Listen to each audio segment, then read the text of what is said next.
Ito ay isa sa mga kwentong kumalat noon sa San Roque.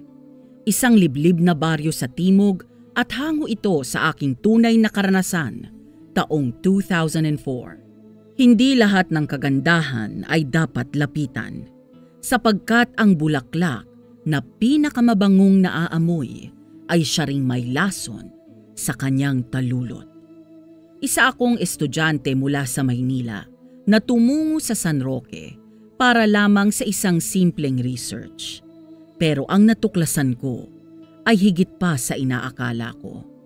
Akala ko noon ay simpleng alamat lang ang lahat. Kwentong bayan, likha ng mga matatanda. Ngunit hindi.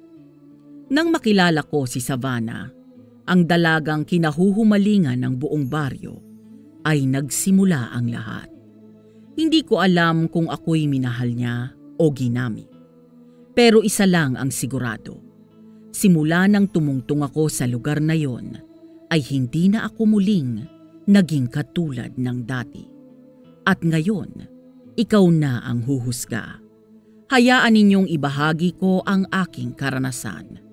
Ako si Jimmy at sisimulan ko na ang aking istorya. Lintik. Rico, ang sakit. Hoy, ayos ka lang? Hindi ako makatayo. Nadulas ako eh. Saan ang masakit? Yung paa ko sa bandang kaliwa. Parang napilay yata. Teka, hawakan mo tong kamay ko. Sigurado ka? Oo, sige na. Kumapit ka na. Dahan-dahan lang. O sige. 1, 2, 3. Tayo! Aray, masakit talaga. Kaya mo pa? Medyo. Basta wag mo lang bitawan. Hindi kita bibitawan. Dito ka muna sa gilid. Upuan mo tong ugat ng puno. Salamat ha. Grabe ang tanga ko. Lakad ng lakad tapos hindi nakatingin sa dinadaanan. Madulas talaga dyan kapag umaga. Basa pa kasi yung mga bato. Ikaw, anong ginagawa mo rito? Bakit nandito ka? Taga dito talaga ako.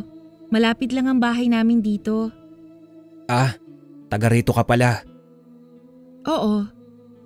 Ngayon lang kasi kita nakita dito. Hindi ako madalas lumalabas. Bakit naman? Wala lang. Ayoko ng maraming tao. Ganun ba? Pero buti na lang nandito ka. Kung hindi, baka nandun pa rin ako sa may bato at nag-iiyak dahil sa sakit. Iyakin ka pala?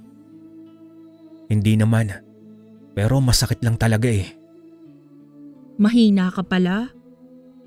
Uy, hindi Nadulas lang talaga ako. Yung paa ko lang tong problema. Tara, ihatid na kita pabalik sa daan. Kaya mo bang tumayo ulit? Sige, pero hahawak ako ulit sa'yo ha. Sige lang. Ano nga palang pangalan mo? Savannah. Savannah? Parang sa libro. Ano naman yun? Yung parang sa Africa. Parang disyerto ba o parang wild na lugar? Hindi ko alam yon. Pero sabi ni nanay, ang ibig sabihin daw ng pangalan ko, Malaya. Malaya? Ang ganda naman nun. Pero malaya ka ba talaga? Hindi ko alam. Ganoon ba? Siya nga pala, ako si Jimmy. Taga rito ka?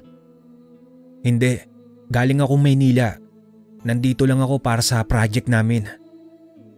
Project? Oo, sa school. Tungkol sa mga alamat, paniniwala at mga lumang kwento. Sabi ng prof namin, hanap daw kami ng lugar na may kwento-kwento. Kaya dito ka napadpad? Oo. Sabi ng kaibigan ko, may mga kwento raw dito sa San Roque. Mahilig din ako sa ganun. Kaya heto ako. Kung kwento ang hanap mo, marami dito. Ganun ba? Ikaw, may alam ka bang kwento? Baka meron. Pwede mo bang ikuwento sa akin minsan? Depende. Depende saan? Kung hindi ka matatakot, Uy, hindi ako matatakotin ha. tignan natin. Ikaw baka ikaw pa ang takutin ko. Ako? Hindi ako natatakot. Siguro nga, parang ang tapang mo eh. Hindi naman. Sanay lang siguro. Taga saan ka ba talaga dito? Doon sa may dulo ng gubat. Medyo malayo-layo pa. Sa dulo? May bahay pa pala doon? Meron. Wala lang masyadong taong dumadaan doon. Kaya pala parang hindi kita nakikita. Tahimik ka siguro sa buhay mo. Tahimik nga. Hindi ka ba naiinip? Hindi. Mas gusto ko nga ng tahimik. Kung sa bagay may punto ka. Pero minsan nakakalungkot din siguro. Sanay na rin. Pwede ba akong bumisita sa inyo minsan, Savannah? Saan? Sa bahay nyo. Bakit? Wala lang. Para makilala rin kita ng mas mabuti. Tsaka baka makatulong ka rin sa project ko. Ewan. Titignan ko. Ayaw mo? Hindi ko sinabing ayaw ko. Di may pag-asa pala ako. Baka. Baka. Pero ayos na yun. Mas mabuti ng meron kaysa sa wala. Ang kulit mo pala. Ikaw lang ang nagsabi niyan. Baka nga ikaw rin ang unang dumaldal sa akin ng ganito katagal. Wow. Espesyal pala ako. Siguro. Sige. Ituturing ko na yan na oo. Hindi pa kita inaanyayahan. Pero hindi mo rin ako pinapaalis. Hindi nga. Savannah, salamat ha. Buti nandyan ka kanina. Wala yun. Kung wala ka, baka natangay na lang ako hanggang ilog. Pwede rin. Malakas ang agos ngayon. Huwag naman sana. San ka nga pala naglalagi? Sa may bahay nila Aling Pasing. Board and lodging. Malapit lang sa may kapilya. Ah, kilala ko yun. Mabait yun si Aling Pasing. Oo nga eh. Tapos madalas, laging tanong ng tanong. Inuusisa ka lang siguro. Bihira kasi ang tagalabas dito. Napansin ko nga, lahat ng tao dito parang tahimik. Tahimik kasi maraming alam. Anong ibig mong sabihin? Marami silang alam pero ayaw nilang pag-usapan. Tulad ng, Baka bukas ko na sabihin. o sige ayos lang. May dahilan na para magkita ulit tayo. Depende kung makita mo ko. Anong ibig mong sabihin? Minsan kasi hindi ako nakikita ng gusto lang makakita. Ha? Wala. Tara na. Ihahatid na kita sa daan. Sa hindi maipaliwanag na dahilan, ay agad akong nahumaling kay Savannah. Hindi ko alam kung dahil ba sa paraan ng kanyang pagsasalita, sa malamlam niyang mga mata, o sa kakaibang ganda na parang hindi pang karaniwan. May kung anong hatak sa kanya na hindi ko matukoy. Alam kong may laman ang mga sinasabi niya. May babala, may pagtatago, pero hindi ko yun alintana. Mas nangingibabaw sa akin ang pagnanais na makilala pa siya, makausap at masilayang muli. Sa mga oras na yon ay para bang wala akong pakialam kung anong misteryo ang bumabalot sa kanya. Gusto ko lang siyang makasama. Uy, Uy, ikaw pala, Jimmy. hinintay kita. Ha? Bakit naman? Wala lang. Naisip ko baka nandito ka ulit. Araw-araw ba talaga? Hindi naman. Tsamba lang na may dala akong pagkain. Ha? Para saan? Para sa'yo. Gusto mong tikman? Ano ba yan? Pandesal, itlog na maalat, kamatis, tapos may suman din at kakanin. Tapos ito, putot dinuguan. Dinuguan? Oo, Savannah. Ayaw mo? Hindi pa ako nakakatikim ng mga ganyan. Ha? Talaga ba? Ni isa wala ka pa natikman dito? Oo, dito kasi puro gulay at isda lang kami. O siya, tikman mo na. Sige na, masarap ito. Sige.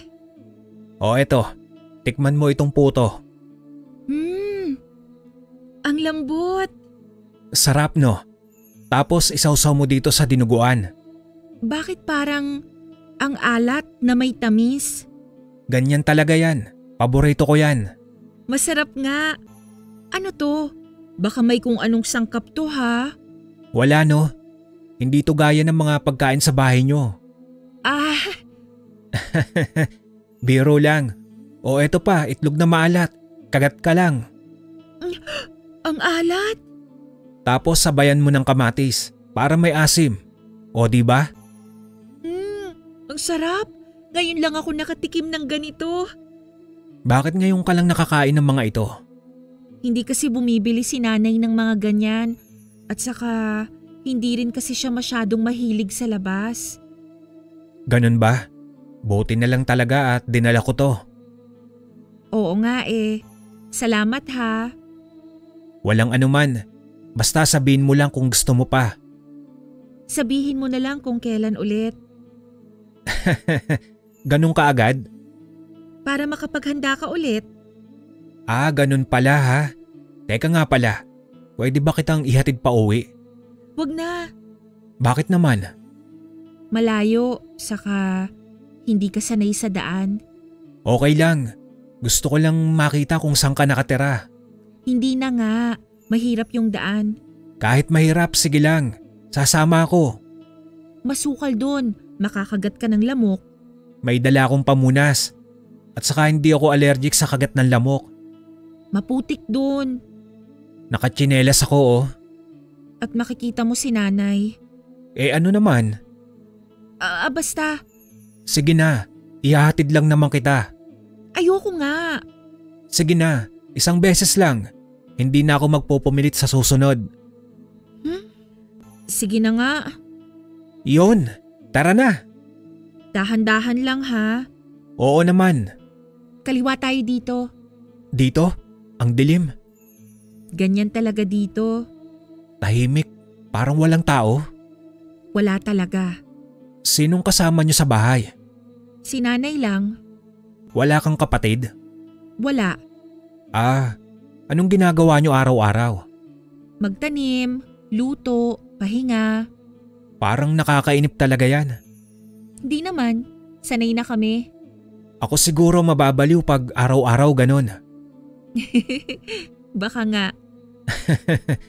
Uy, eto na ba yun? Oo, dito na. Pwede ba akong pumasok sa bana?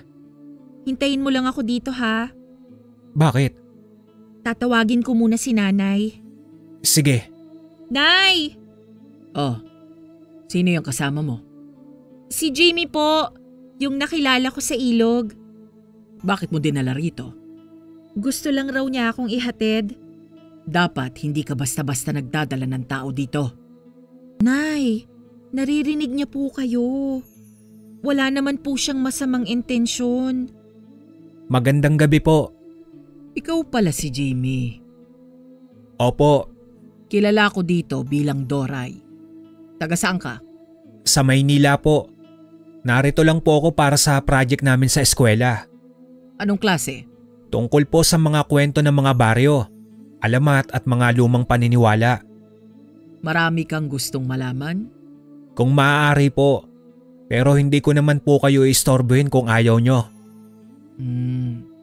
Sandali lang. Nanay, Tumahimik ka. May problema po ba? Wala. Gusto lang kitang suriin. Suriin po. Oo. Sandali lang. Nagsindi si Aling Doray ng itim na kandila habang sinisipat ako na parang may hinahanap sa loob ng aking pagkatao. Ano pong ginagawa nyo? Wala lang. May tinitignan lang ako. Ah, sige po. Tumahimik ka lang. Huwag kang kikilos. nanay, Tahimik! Mainit po ba tong kandila? Hindi mo kailangang malaman. Sige po. Kakaiba. Bakit po? May dala kang enerhiya na hindi basta-basta. Ano pong ibig niyong sabihin, Aling Doray? Wala. Hindi mo kailangang maintindihan. Ah, ganun po ba? Sige po. Pwede na po ba siyang umuwi? Oo. Pero hindi siya basta pwedeng bumalik. Jimmy, halika na. Sige. Magandang gabi po ulit. Magandang gabi, kung ganun nga. Bilisan natin. Bakit parang biglang ang lamig? Wala yan. Halika na. Okay. Kinabukasan, habang naglalakad ako papunta sa ilog, ay napansin kong may mga taong nagkakagulo sa tabi ng daan. Lumapit ako at doon ko nalaman na si Mang Eli ay natagpuang wala ng buhay. Tuyot ang katawan niya, parang kinatasan ng dugo. Kulubot, maputla at walang bakas ng sugat.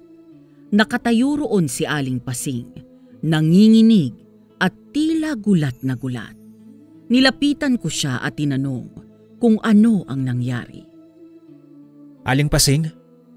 O Jimmy, anong ginagawa mo rito? Napadaan lang po. Ano pong nangyari kay Mang Eli? Oo anak, patay na siya. Natagpuan kaninang umaga. Ano pong nangyari? Wala nang buhay. Tuyot, parang piniga. Piniga? Oo, wala nang dugo, wala ring sugat. Basta na lang natagpo ang ganyan. Baka naman inatake po sa puso. Hindi ganun ang itsura. Para talagang sinipsip. Sino po ang nakakita? Si Ben, apo ni Mang Resty. Siya ang unang nakakita. Nakita niyo rin po? Ako pa nga ang tumakbo kay Kapitan. Saka si Mang Nestor ang tumawag ng tanod. Bakit daw po ganun ang itsura ni Mang Eli? Wala pa raw malinaw, pero may mga bulong-bulungan. Ano pong bulong-bulungan? Aswang daw. Aswang? Oo, hindi raw hayop ang may gawa, hindi rin tao, parang nilalang. May nakakita po ba? Wala, pero ang mga matatanda ay may hinala na. Ano pong sabi nila? Matagal na raw may gumagala tuwing gabi. Yung mga hayop, natatagpo ang patay, mga manok, baboy, minsan kahit aso. Pero bakit ngayon lang po na may taong nadamay? Hindi lang ngayon, matagal na raw. Pero ngayon lang, may matapang na nagkwento. May iba pa pong nawawala? Meron daw. Pero laging sinasabing umalis lang o lumuwas o nagpakalayo-layo. Eh paano po kung hindi lang basta umalis? Eh baka nga hindi. May pangalan po bang binabanggit? Wala, pero Pero may mga kwento tungkol sa anak ni Aling Doray. si Sabana? Oo, Ano pong kwento tungkol sa kanya? sabi nila pag may nahumaling sa batang yon, nawawala. Nawawala? Oo, may ilan na raw na naloko. Niligawan siya, sumama sa kanya, tapos hindi na nakabalik. Hindi po kaya chismis lang yon? Maaaring chismis, maaaring totoo. Pero dito sa baryo, ang mga chismis kadalasan may pinanggagalingan. Pero hindi po ba kilala niyo si Aling Doray? Kilala, pero hindi ko kinakausap. Ah, bakit naman po? Hindi mo kailangang malaman. Basta umiwas ka na lang. Eh si Sabana po, Ganon din. eh nakilala ko na po siya. Anong ibig mong sabihin? Nakilala ko po siya sa may ilog. Ilang beses na rin po kami nagkakausap. Jimmy, makinig ka sa akin. Opo, Aling Pasing. Huwag kang basta-basta nakikipag-usap kahit kanino. Bakit po? Hindi mo kilala ang mga tao rito. Iba ang baryo sa Maynila. Pero mabait naman po siya. Mabait ba siya o maganda? Pareho po. Kaya ka nga nabubulag eh. Hindi naman po ako nabubulag. Jimmy, marami nang nauna sa'yo. Marami na ring nagsabi niyan. Pero Kung ayaw mong matulad sa kanila, umiwas ka na. Wala naman pong patunay pa. Yun nga ang mahirap eh. Wala ngang patunay, pero may nawawala. Paano niyo po nasisigurado na may kinalaman siya?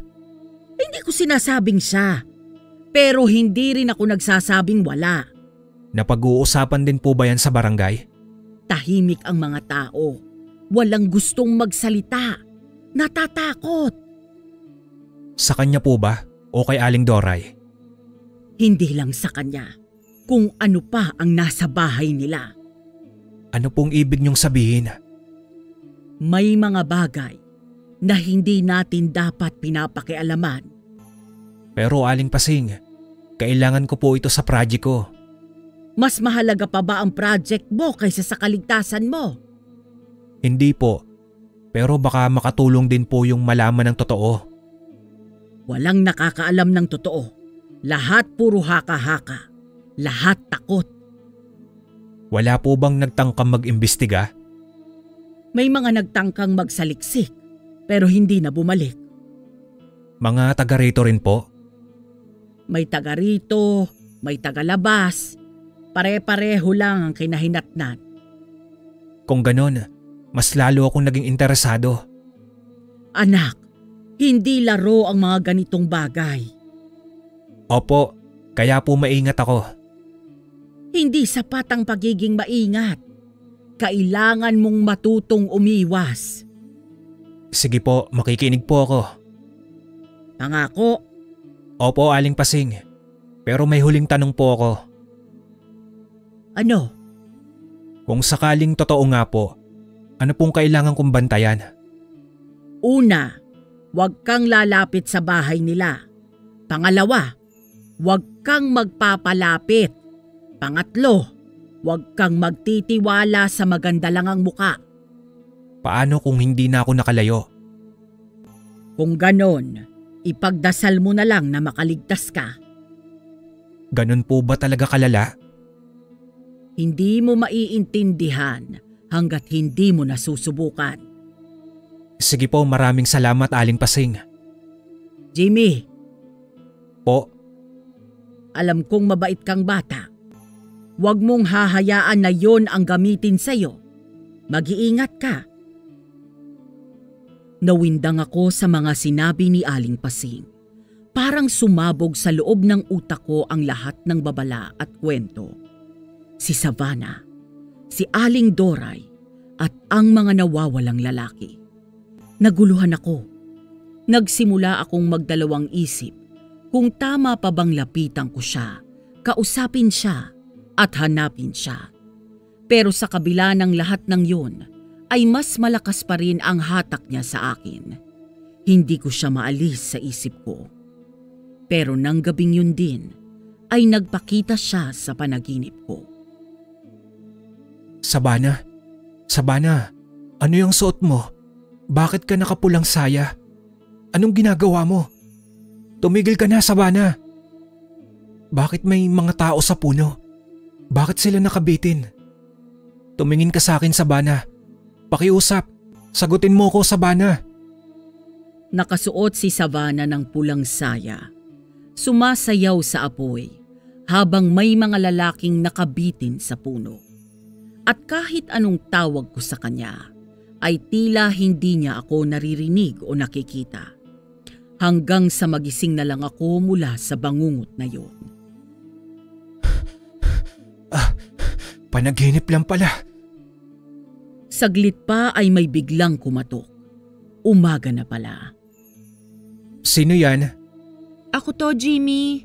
Si Savannah. Savannah? Oo. Pwede ba akong tumuloy? Oy, oo naman. Pasok ka. Salamat. Eto may dala ko. Ano to? Tinapay sa kagatas. Baka kasi hindi ka pa kumakain. Ayos to ah. Salamat. Saan mo nakuha? May nagbigay kanina. Hindi ko naman gusto kaya naisip ko baka magustuhan mo. Ayos. Sakto, wala pa akong kain simula kagabi. Bakit hindi ka pa kumain? Ewan ko. Wala rin ako sa mood. Bakit? May problema ba? Wala naman. O baka meron. Sige nga, ikwento mo. Nakakahiya eh. Kwento mo na. Nandito na rin lang ako eh. Sige na nga. Nanaginip kasi ako kagabi. Ganun lang? Ano naman ngayon? Iba kasi. Ano nga? Ikaw yung napanaginipan ko. Ako? Oo, Sabana. Nakapulang saya ka. Tapos sumasayaw ka sa gitna ng apoy. Anong klaseng panaginip yan? Totoo. Tapos may mga lalaking nakabitin sa puno. Ha? Naku, baka gutom lang yan. Seryoso. Tinatawag kita pero hindi ka lumilingon. Hindi ka rin sumasagot. Teka lang. Ako ba talaga yun? Oo, Sabana. Ikaw na ikaw. Sigurado ka? Oo nga. Yung suot mo, yung buhok mo, pati yung ngiti mo. Ngumiti pa ako habang may nakabitin sa puno? Parang oo na hindi. Pero wala kang pakialam. Grabe ka naman. Ginawa mo pa akong kontrabida sa panaginip mo. Pasensya na, hindi ko sinasadya. Basta lumitaw ka na lang bigla. O tapos? Yun lang. Tinatawag kita ng tinatawag, pero hindi ka lumilingon. Bakit mo naman ako tinatawag? Kasi natatakot ako sa mga nakita ko. Panaginip lang naman pala, bakit mo iniisip? Hindi ko alam. Para kasing totoo. Panaginip lang yan. Huwag mo nang masyadong iniisip. Pero hindi ka ba nagtataka kung bakit ikaw yung napanaginipan ko? Baka dahil lagi mo akong iniisip. Ganun ba yun? Oo, madalas ganun ang panaginip. Galing sa isip mo. Pero bakit ganun ang eksena? Ewan ko, baka nanood ka ng pelikula bago matulog. Hindi tahimik lang ako buong gabi. Siguro nga gutom ka lang. Hindi ko alam, Sabana. Nakakabahala lang. O siya, wag mo nang isipin. Eto kain ka muna. Ikaw din, kumain ka na rin, sabay tayo. Hindi na, sa'yo talaga yan. Seryoso ka ba sa mga sinasabi mo? Alin? Na wala lang yun, na panaginip lang. Totoo naman. Wala namang masama sa panaginip. Pero parang may gusto kang iwasan. Wala Sa totoo lang, kahapon kinausap ako ni Aling Pasing. Talaga? Oo, tungkol kay Mang Eli. Yung matanda sa may likod ng palayan? Oo, sabi niya patay na raw. Tuyot ang katawan. Narinig ko rin yan. Ang sabi nila, baka daw aswang ang may gawa. Ano naman ngayon? Wala lang, napaisip lang ako. Napaisip saan? Na parang may kinalaman ka? Ganun na ba ang iniisip mo sa akin? Hindi sa ganon. Nagtatanong lang ako. Bakit naman ako nadadamay sa ganun? Pasensya na, Sabana, hindi ko sinasadya. Pero yun din kasi ang sabi ni Aling Pasing. Kaya pala. Sorry kung na-offend kita. Hindi sanay na ako. Sanay ka? Oo, lahat ng tao dito may sinasabi tungkol sa akin. Pero bakit hindi mo nililinaw? Dahil kahit anong sabihin ko, may masasabi pa rin sila. Kung ako ang tatanungin, gusto kong marinig mula sa'yo. Anong gusto mong marinig? Yung totoo, tungkol sa inyo, sa nanay mo, sa mga kwento. Totoo nga bang gusto mong marinig? Oo, Sabana. Kahit hindi mo magustuhan? Oo, kahit ano pa yan. Hindi pa ngayon? Bakit naman hindi pa ngayon? Dahil hindi ka pa handa. Paano mo namang nasabi na hindi ako handa? Nararamdaman ko lang. Subukan mo akong pagkatiwalaan. Hindi madaling pagkatiwalaan ng tagalabas. Hindi mo ba ako nakikitang iba? Iba ka nga. Kaya nga nandito ako Gusto ko lang malaman kung may dapat ba akong katakutan. Bakit? Natatakot ka na ba sa akin? Hindi ko alam. Mabuti pa siguro. Huwag mong hanapin ang hindi mo kayang tanggapin. Sabana. Ano yun? Gusto lang kitang makilala. Kilala mo na ako. Hindi pa. Parang may pader sa pagitan natin. Hayaan mong manatili muna yon. Hanggang kailan? Hanggang hindi mo na ako tinitignan bilang misteryo. Paano kung gusto talaga kitang maintindihan? Pag dumating ang tamang oras, ako na ang lalapit. Pero paano kung hindi ko na kayang maghintay? Kakayanin mo? Gusto lang kitang makasama. Nandito naman ako, diba? Oo, at sana hindi ito ang huli. Depende sa panaginip mo bukas. Kung ikaw ulit ang laman, ibig sabihin gusto mo akong makasama. O baka hindi ka pa rin kumakain bago matulog. Ngayon busog na ako. O edi matulog ka na ulit. Savannah, salamat sa pagbisita. Walang anuman. Kailan kita ulit makikita? Hindi mo kailangang maghanap. Darating ako kung kailan kailangan. Pang-aswang ang sagot mo ah. Sabi mo nga, baka panaginip lang ako. Sana hindi. Matulog ka na lang ulit, Jimmy. Aalis na ako.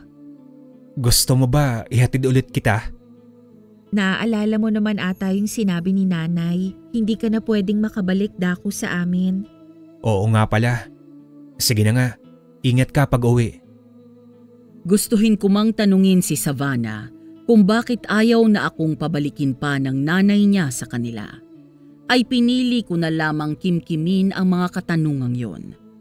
Ayokong mawala ang tiwala niya sa akin. Bumawi naman si Savannah sa pagdalaw-dalaw sa akin pagsapit ng dapit hapon. Kapag wala nang masyadong tao sa daanan, doon kami nauupo sa may silong ng barong-barong ko. Tahimik lang minsan, pero madalas ay nagkwekwentuhan kami.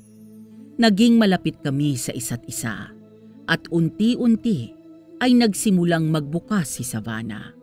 Nagbabahagi siya ng ilang piraso ng katotohanan tungkol sa buhay nilang mag-ina. Tahimik ngayon ah. Oo nga, Parang mas malamig ngayon. kapag dapit hapon talagang ganyan. Savannah, Hmm? namimiss ko na si Mami. Mami mo? Oo, sa Maynila pa kasi siya. Matagal-tagal ko na rin siyang hindi nakikita. Buti ka pa. Hinahayaan ka lang ng nanay mo na pumunta kung saan mo gusto. Ha? Yung makalabas, makipagkaibigan at makipagkwentuhan kahit kanino. May tiwala naman kasi siya sa akin. Maswerte ka. Kayo ba ng nanay mo? Hindi ganon? Hindi. Bakit? Hindi siya kagaya ng ibang nanay. Ganon ba? Paano mo naman nasabi yon? Marami siyang inuutos na ayoko naman. Bakit mo pa rin ginagawa? Kasi mahal ko siya. Natural lang naman siguro yon na mahalin ng magulang. Oo, pero minsan may mga bagay na hindi mo talaga gusto pero napipilitan ka kasi ayaw mong masaktan sila. Ano ba yung mga iniuutos niya? Ayoko nang pag-usapan. Bakit? Hindi mo rin naman maiintindihan kahit sabihin ko pa. Ba't di mo subukan? Malay mo maintindihan ko. Hindi nga eh. Subukan mo lang, Savannah. Jimmy, kalimutan mo na lang. Seryoso ako. Kahit seryoso ka, hindi pa rin sapat yon para maintindihan mo. Baka naman kaya mong ikuwento kahit konti. Hindi rin yun basta kwento lang. Iba yon. Pero hindi ka ba nahihirapan? Araw-araw. Gusto mo bang tumakas? Hindi ko kayang iwan si nanay. Di kung ganun, tiisin mo na lang ang mga utos niya. Yun nga ang ginagawa ko. Pero hindi ka masaya. Basta kasama ko siya, ayos na. Pero paano kung may ibang paraan? Walang ibang paraan. Malay mo naman baka meron, Savannah. Hindi mo kasi siya kilala. Kaya nga gusto kong makilala siya. Wag na. Baka naman kaya niya ginagawa yun dahil may dahilan. May dahilan nga. At yun ang ayaw mong sabihin. Oo. Tiwala lang, Savannah. Hindi lahat ng tiwala may kapalit na kabutihan. Pero hindi rin lahat ng sikreto kailangan manatiling sikreto. Jimmy, Ano? mabuti pa. Huwag na nating ituloy itong usapan. Paano kung gusto kong malaman para matulungan ka? Hindi ako humihingi ng tulong. Pero Hindi ito tungkol sa'yo. alam ko, pero mahalaga ka sa akin. Baka kapag nalaman mo, hindi na. Subukan mo ako. Ayoko. Baka hindi ko kayanin kapag ikaw na rin ang lumayo. Hindi ako lalayo. Lahat sila lumayo. Ibahin mo ako sa kanila, Savannah. Hindi mo alam kung anong sinasabi mo. Alam ko. Hindi. Dahil kung alam mo, hindi mo ko tinatanong. Gusto lang kitang maintindihan. Pwedeng maintindihan nang hindi kailangang alamin lahat. Pero masakit na makita kang nahihirapan. Mas masakit kapag pinilit kong sabihin at nawala ka. Hindi ako mawawala. Sinasabi mo lang yan ngayon. Gusto ko lang malaman kung may kailangan ka. Kailangan ko ng katahimikan. Tatahimik ako. Pero sana pag dumating yung araw na handa ka na. Ako na lang ang lalapit. Sige, Salamat, wala yon. Jimmy. Ano yun? Salamat sa pakikinig. Salamat din sa pagbabahagi, Savannah, kahit kaunti. Sa susunod, baka mas marami pa. Aantayin ko, Kahit matagal, kahit habang buhay pa. wag mo namang sabihing habang buhay. Bakit? Hindi mo alam kung anong haharapin mo. Kahit ano pa yon, kakayanin ko. Sana nga. Basta, nandito lang ako. Sige na nga. Tapos na ang seryoso. Teka, seryoso pa rin naman ako . Huwag mo na nga akong paiyakin. Hindi kita pinaiiyak, Savannah. Gusto ko nga patawanin ka. Hindi pa siguro ngayon. Pero darating din. Baka, Sige, aantayin ko rin yon. sana hindi ka magsawa. Hindi ako madaling magsawa. Sana nga totoo yan. Totoo nga, O siya, uuwi na ako. pwede kitang ihatid. Hindi na. Baka makita ka pa ni nanay. Hindi naman ako natatakot. Pero ako, natatakot para sa'yo. Bakit naman, Savannah? Sabi ko na nga ba, magtatanong ka na naman eh. O siya, sige. Ingat ka pag uwi. Ikaw din. Huwag ka munang managinip ha. Hindi ko na hawak yon. Subukan mong matulog ng may dasal. Gagawin ko yan. Magandang gabi, Jimmy. Magandang gabi rin sa'yo, Savannah. Hindi na natulog ang diwa ko sa dami ng katanungan sa isipan ko tungkol sa mga pahapyaw na sinabi ni Savannah. Batid kong may dinadala siyang hinanakit at may malalim siyang itinatago. Dahil na rin sa pagnanais kong makatuklas ng katotohanan para sa aking research paper, ay nagsimula akong magsaliksik. Sa lumang aklatan ng baryo ay natagpuan ko ang isang sulat mula sa isang taong dating nagsulat tungkol sa mga tinatawag na babaeng tagakatas. Mga anak ng mangkukulam na ginagamit upang mangagaw ng dugo ng mga lalaki. Sa dulo ng sulat ay may nakasaad. Ang anting-anting na pinapagana ng dugo ay mababali lamang ng pag-ibig na totoo. Binasa ko yun. Ako si Ernesto de la Vega, dating guro sa San Isidro. Noong taong 1967, ako ay nakasaksi ng kakaibang serye ng pagkamatay ng mga lalaki sa aming baryo. Wala ni isa ang nasolusyonan. Ngunit ako'y nag-imbestiga hanggang sa natuklasan ko ang tinatawag nilang mga babaeng tagakatas ay anak ng mga mangkukulam na sinasanay para gamitin ang kagandahan sa pag-akit sa mga kalalakihan. Kapag sila'y nakuha na, ang dugo ng biktima ay iniaalay sa kanilang ina upang patuloy itong mabuhay. Ang mga babaeng ito'y hindi alam kung may ibang mundo pa. Pinalaki silang alipin ng kagustuhan ng kanilang ina. Ngunit hindi lahat sa kanila ay masama. May ilan na nagising Dahil sa pag-ibig. Kung sakaling matagpuan mo ang isa sa kanila, tandaan mo ito. Anting-anting na pinapagana ng dugo ay mababali lamang sa pag-ibig na totoo. Totoong pag-ibig, yun lang pala ang kailangan. Hindi na ako nag-aksaya ng panahon. Kahit maghahating gabi na, ay tinungo ko agad ang bahay nila Savannah. Tahimik ang paligid. Ang tanging ilaw ng gasera ang nagbibigay liwanag sa lumang bahay. Sa kabutihang palad ay naabutan ko siyang mag-isa. Sakto na wala si Aling Doray ng gabing yun. Savannah! Savannah! Jimmy, anong ginagawa mo rito? Kailangan kitang makausap. Umalis ka na. Baka dumating si nanay. Wala siya, di ba? Oo, pero babalik siya. Dapat wala ka na rito bago pa siya dumating. Savannah, pakinggan mo muna ako. Hindi ito ang tamang oras. Wala nang tamang oras kung palagi mo kong iiwasan. Hindi kita iniiwasan. Pinoprotektahan kita. Hindi mo kailangang gawin yon. Kailangan. Hindi mo naiintindihan. Kaya nga ako nandito para maintindihan ko.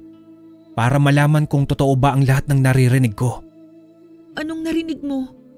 Lahat tungkol sa mga lalaki, sa nanay mo, sa ginagawa ninyo. Jimmy. Sabihin mo sa akin, totoo ba? Umalis ka na. Hindi ako aalis hanggat hindi ko naririnig mula sa'yo. Bakit ka ba nagmamatigas? Kasi mahal kita, Savannah. Jimmy. Gusto kong malaman ang totoo. Gusto kong ikaw mismo ang magsabi sa akin. Dahil kahit ano pa yon, tanggap kita. Hindi mo alam ang sinasabi mo. Alam ko. Alam kong hindi ka kagaya ng ibang tao. Pero hindi rin kita tinitignan bilang masama. Jimmy, hindi mo kayang tanggapin kapag nalaman mo. Subukan mo. Sasaktan lang kita.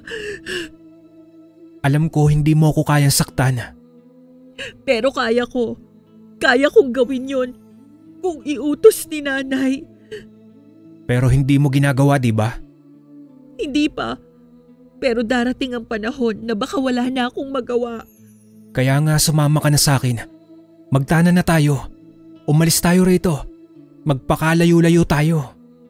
Hindi ko pwedeng iwan si nanay. Bakit hindi? Kasi ako ang dahilan kung bakit buhay pa siya hanggang ngayon. Anong ibig mong sabihin? Lahat ng lalaking dinala ko rito, pinatulog ko. Ginamit ang dugo nila para patibayin ang anting-anting ni nanay. Para manatili siyang buhay, bata at malakas. Savannah? Lahat sila. Lahat ng nagkagusto sa akin. Lahat ng naniwala. Lahat ng umibig. Ginamit ko.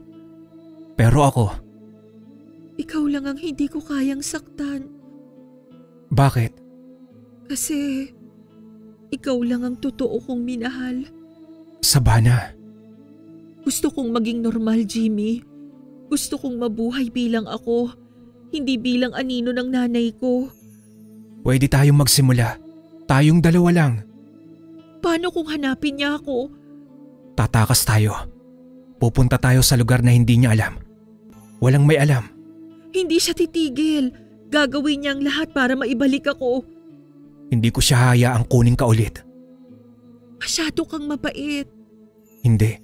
Masyado lang kitang mahal, Savannah. Hindi mo ba ako kinatatakutan? Hindi. Kahit sinabi kong ginamit ko ang iba para patayin? Oo, kasi hindi mo ginawa sa akin. Ginawa ko yon dahil wala akong pagpipilian. Dahil takot ako sa nanay ko. Pero sa'yo, ayokong ulitin yon. Ayokong sirain kung anong meron tayo. Hindi mo kailangang sirain. Ituloy lang natin ito. Umalis na tayo ngayon na. Ngayon? Oo, habang wala pa siya.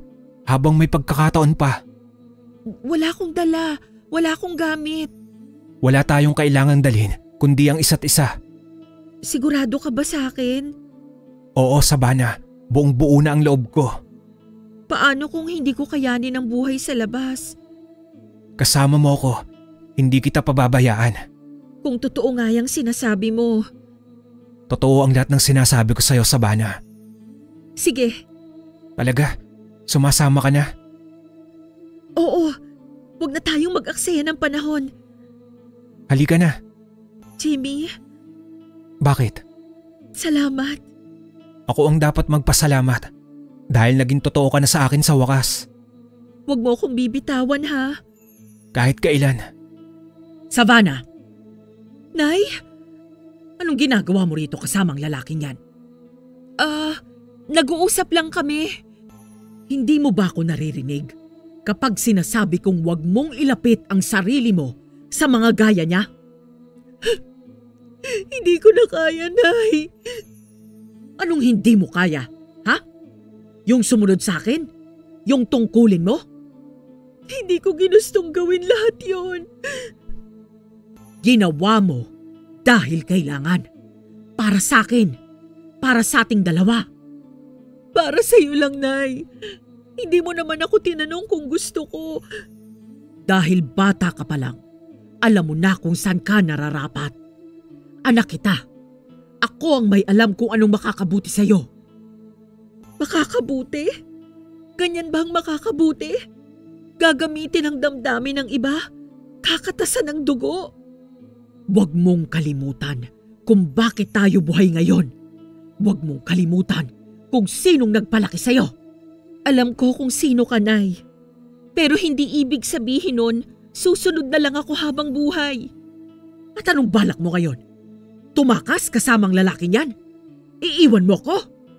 Kung yan lang ang paraan para mabuhay ako bilang ako, oo, iiwan kita. Walang aalis. Walang ina ang ginagamit ang anak para sa sariling kapakanan. Hindi mo naiintindihan kung hindi mo gagawin yon. Matagal na akong patay. Baka mas mabuti pa nga, Nay. Anong sabi mo?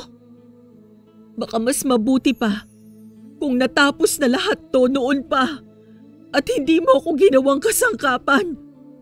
Wala kang utang na loob. May utang na loob ako, pero hindi ko kayang bayaran ang dugo ng mga walang malay. Anak kita, lahat ng ginawa mo para sa ating kapangyarihan.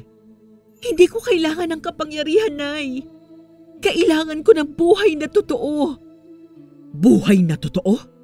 Sa piling ng lalaking yan?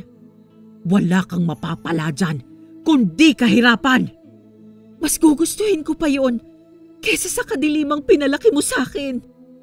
Savannah, wag mo kong piliting saktan ka. Saktan mo na kung kailangan, pero hindi na ako babalik. Makinig ka sa akin. Hindi mo alam kung anong kinakalaban mo. Ikaw ang hindi nakakaintindi. Pagod na ako. Ayoko nang magtago. Ayoko nang matakot. Ayoko nang makasakit pa. Lahat ng ito, sinayang mo. Ang kaalaman, ang lakas, ang karunungan. Hindi ko yan kailangan kung ang kapalit ay sarili ko. Ako ang nanay mo.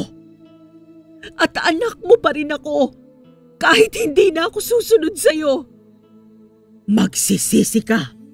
Mas matagal na akong nagsisisi sa mga ginawa natin. Paano mo ko nagawang talikuran? Hindi kita tinalikuran, Nay. Pinili ko lang ang tama. Ang tama ay manatili ka sa tabi ko. Ang tama ay ang makalaya ako mula sa kasinungalingan. Wala kang utang na loob. At ikaw, wala kang puso. Kung wala akong puso, hindi kita pinalaki. Pinalaki mo ko sa takot, hindi sa pagmamahal.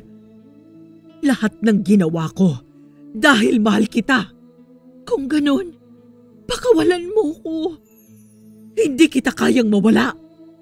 Pero mawawala rin ako kung mananatili ako sa'yo. Savannah! Hindi pa huli ang lahat. Pwede kang magbago. Hindi mo ko kilala kung akala mong kaya mo pa yon. Kaya mo kung gugustuhin mo. Mas madali pang mawala ka kaysa tanggapin kong wala na akong kapangyarihan. Mas mabuting wala kang kapangyarihan kaysa mawalan ka ng anak. Hindi mo magagawang iwan ako. Kayang-kaya ko. Ngayon pa lang. Kinuha ni Savannah ang kamay ko. Mahigpit ang pagkakahawak niya na parang ayaw na niyang bumitaw. Akma na sana kaming tatalikod paalis sa harap ni Aling Doray nang biglang may kakaibang nangyari. Umihip ng malakas ang hangin at sa isang iglap ay nagbago ang anyo ni Aling Doray. Tumigil kami sa paglakad. Ang dating maputla at payat niyang katawan ay naging kulubot at makakapal ang balat. Ang mga matay lumaki at namula. Humaba ang mga kuko at ipinakita ang matatalim na ngipin. Isang ganap na aswang ang nakatayo sa harapan namin at kami ang puntirya niya. Hindi mo ako masisindak, Nay. Hindi kita aatrasan. Hindi mo kaya, anak. Savannah, sigurado ka ba? Tumabi ka lang, Jimmy. Tignan mo nga naman. Sa lahat ng pinaghirapan ko sa'yo, yan lang ang isusukli mo? Hindi mo na ako hawak ngayon. Dahil lang sa lalaking yan? Dahil sa sarili ko. Ayokong maging kasangkapan mo habang buhay. Kung pipiliin mo siya, mas gugustuhin ko pang paslangin kayong dalawa. Savannah! Hindi ako natatakot sa'yo. Hindi mo alam ang sinasabi mo. Alam ko. Ngayon alam ko na. Sige, ipakita mo kung anong kaya mong gawin. Huwag mo kaming subukan. Hindi na akong dating Savannah. Sa harapan ko mismo, naglaban si Savannah at Aling Doray. Hindi ko maipaliwanag ang lahat ng nasaksihan ko, pero kitang-kita ng dalawa kong mata kung paanong hindi na sila pangkaraniwang tao sa mga kilos at galawan nila. Si Savannah, ang tahimik at maamong dalagang nakilala ko, ay ngayon isang tila mandirigmang may kakaibang lakas. Ang bawat hampas at galaw niya ay may taglay na puwersa na hindi ko akalaing posible mula sa isang tulad niya. Ilang beses siyang tumilapon dahil sa malalakas na pagsugod ni Aling Doray na ngayon ay ganap ng aswang. Pero sa bawat pagbagsak ay agad siyang nakakatayo na para bang wala siyang nararamdamang sakit o takot. Nakatitig lang siya sa kanyang ina na matapang at handang lumaban. Sa bawat saglit ng labanan ay unti-unti kong nauunawaan na si Savannah ay mas malalim ang pinanggagalingang lakas. Hindi lang bilang anak ng mangkukulam, kundi bilang isang babaeng lumalaban para sa kalayaan niya. Hindi mo ko matatalo, Savannah. Akong nagbigay ng lakas sa'yo. Pero hindi mo ko kailanman minahal bilang anak. Sumugod si Aling Doray, galit na galit. Kumampay ang mahahabang kuko at sinubukang sugatan si Savannah. Umiwas si Savannah pero tinamaan siya sa braso.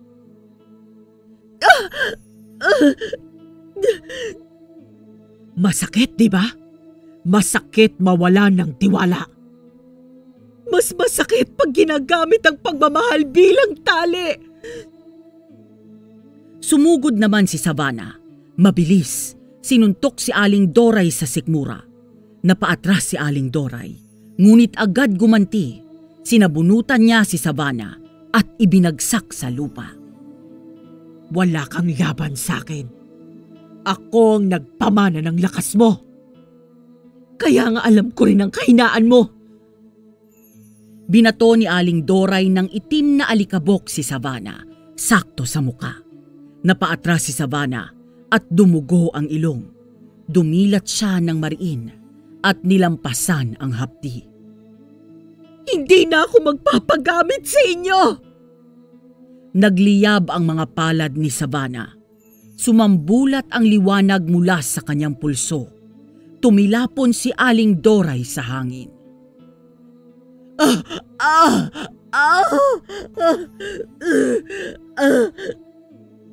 Savannah, tama na. Jimmy, tumabi ka lang! Bumangon si Aling Doray at tumawa habang naglalakad pabalik. Akala mo ba ganyan lang yon? Akala mo ba ikaw lang ang may anting-anting? Inilabas ni Aling Doray ang pulang bato mula sa kanyang bulsa. Humigop ito ng hangin at nagsimulang lumiyab. Ngayon mo mararamdaman ang tunay na lakas ng dugo.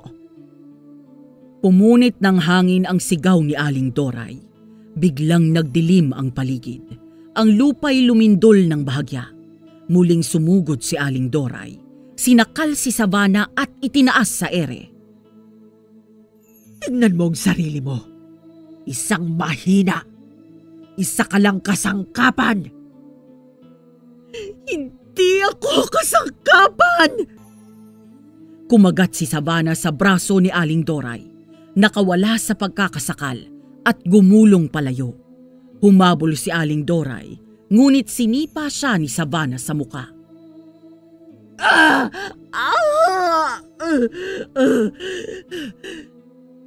Ayoko na ng sakit.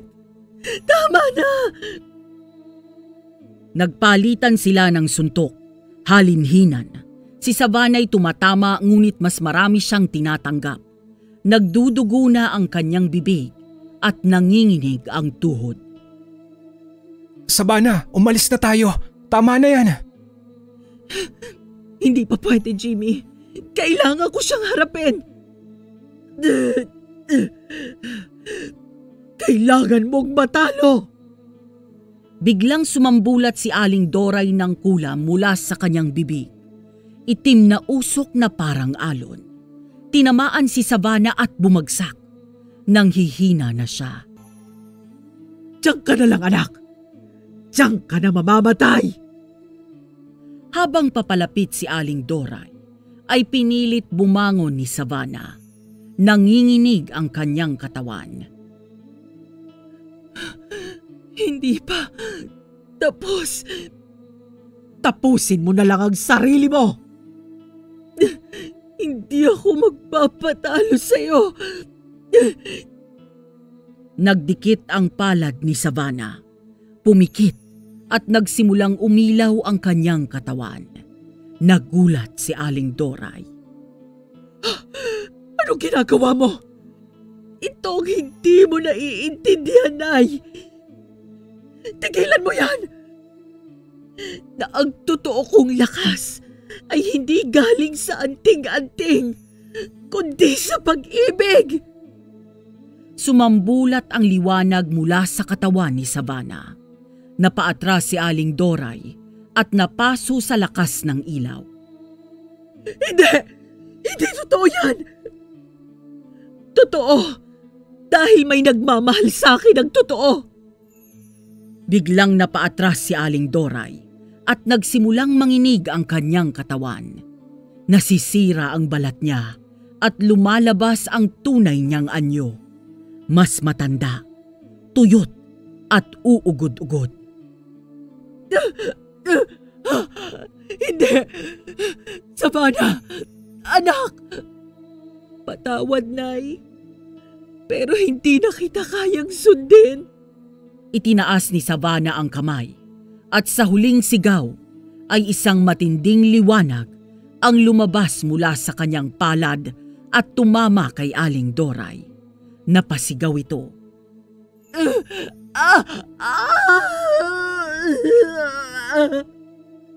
Pagkalipas ng ilang segundo ay nanumbalik ang katahimikan. Humandusay si Aling Doray sa lupa. Wala nang malay. Savannah! Jimmy, tapos na. Hindi mo siya pinatay? Hindi. Inalis ko lang ang kapangyarihan niya. Ang kasamaan sa puso niya. Wala na. Sigurado ka? Ramdam ko, wala na siyang lakas. Pero ang lungkot, hindi ko na kayang alisin yon. Halika na, umalis na tayo rito. Oo, tapos na ang lahat. Akala namin ay nawalan lang ng malay si Aling Doray matapos ang matinding sagupaan nila ni Savannah. Tahimik lang siyang nakahandusay sa lupa. Walang kibo at walang galaw. Pero ilang sandali pa'y napansin naming may usok na lumalabas sa kanyang katawan. Manipis sa una, hanggang sa unti-unti itong lumalakas. Nanlaki ang mga mata ko nang makita kong tila nalulusaw ang kanyang balat. Pati ang laman ay parang natutunaw sa init na hindi namin maipaliwanag. Walang sigaw at walang paghingi ng tulong hanggang sa tuluyan ng naglaho ang katawang lupa ni Aling Doray na parang hindi kailanman umiral sa mundong ito. Ano? Handa ka na ba? Oo naman. Ngayon pa ba na malayang-malaya na ako? Ano nang balak mo ngayon? Di ko alam. Pero gusto kong magsimula ulit. Bilang ako. Kasama mo ako. Simulan natin na magkasama. Salamat, Jimmy, ha? Dahil naniwala ka sa akin. Minsan, sapat na ang isang taong maniwala para magbago ang lahat. At minsan, ang tunay na pagmamahal, yan lang ang kulang para putulin ang tanikala ng kadiliman. Totoo, Savannah. Hindi lahat ng minana ay dapat ipagpatuloy. Lumipas ang mga araw at tahimik na naming nilisan ang San Roque. Si Savannah ay unti-unting natutong mabuhay bilang isang normal na tao, malaya sa anino ng kanyang ina. Iniwan niya ang lumang buhay para simulan ang bago sa Maynila. May takot pa rin sa kanyang puso, ngunit mas nangingibabaw ang hangaring mamuhay ng normal.